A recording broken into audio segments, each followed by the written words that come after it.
আবু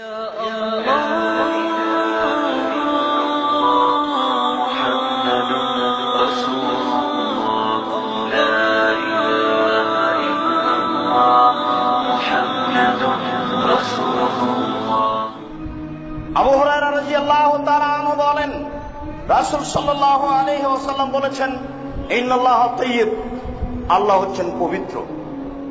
লা ইয়াকবালু ইল্লা তাইয়্যিবা, আল্লাহ বৈধ পবিত্র ছাড়া কবুল করেন না। এই পর্যন্ত মুসলিম বাক্যটি আবার শুনুন। আল্লাহ নিজে পবিত্র, আর পবিত্র ছাড়া কবুল করেন না। আপনার যদি পয়সা অপবিত্র হয়, তাহলে আল্লাহর আপনার কোনো কিছু কবুল করবেন না। এই পর্যন্ত বলার পরে রাসূল সাল্লাল্লাহু আলাইহি সাল্লাম যাকারা রাজুলা, একটা লোকের কথা আলোচনা করলেন। ইতুলি সফারা, যে লোকটা লম্বা সফরে রয়েছে, অনেকদিন পরে বাড়ি ফিরে যাবে। আসাসা আকবারা, মাথার চুলগুলি এলোমেলো হয়ে গেছে, ঠিক মতো গোসল করতে পারেনি, ঠিক মতো চিরুনি করতে পারেনি, লম্বা সফরে রয়েছে, বিপদে পড়েছে।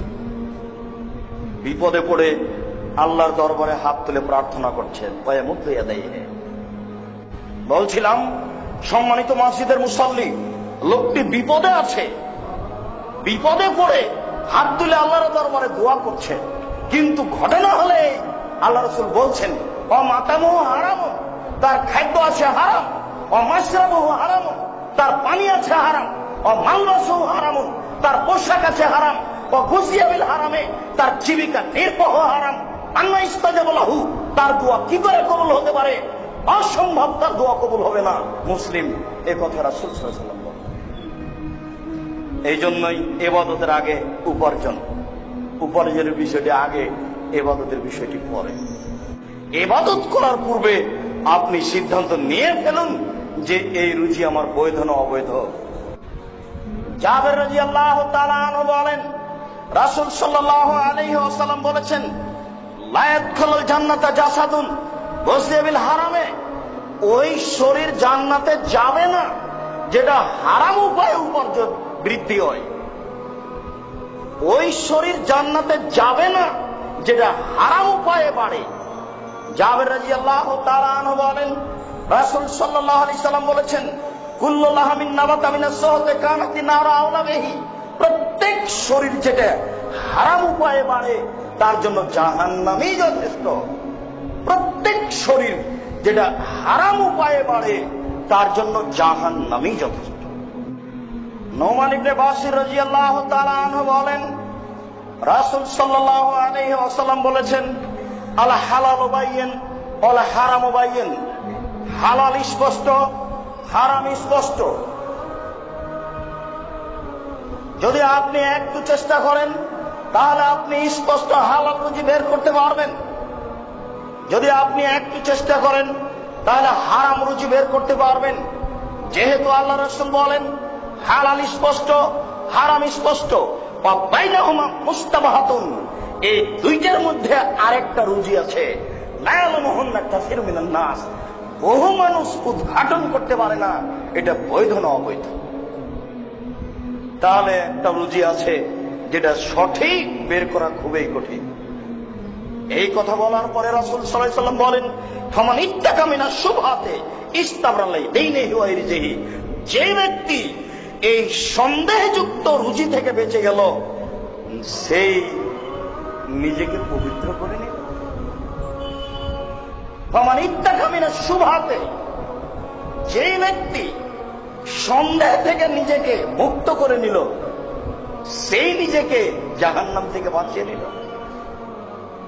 ওমান ওয়াকা ফি শুবহাতে ওয়াকা ফিল হারামে, যে সন্দেহের মধ্যে পড়ে গেল সে হারামের মধ্যে পড়ে গেল।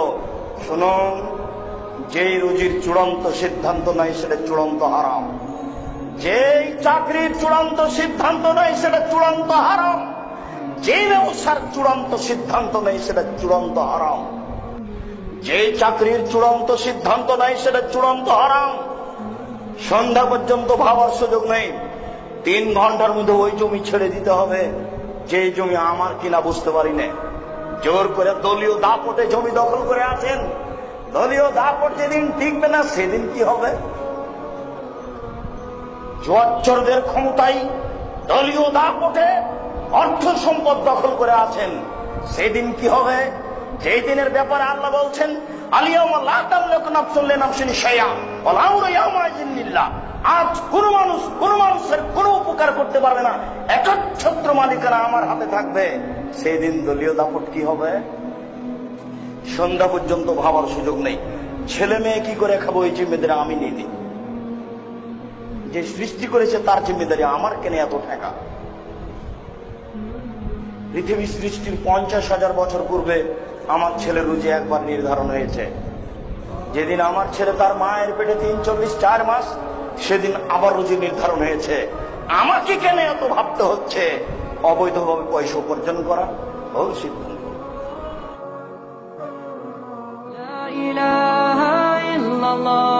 মুহাম্মাদুর রাসূলুল্লাহ আলাইহি সালাতুল্লাহ ওয়া আলিহি ওয়াল আহিব্বা।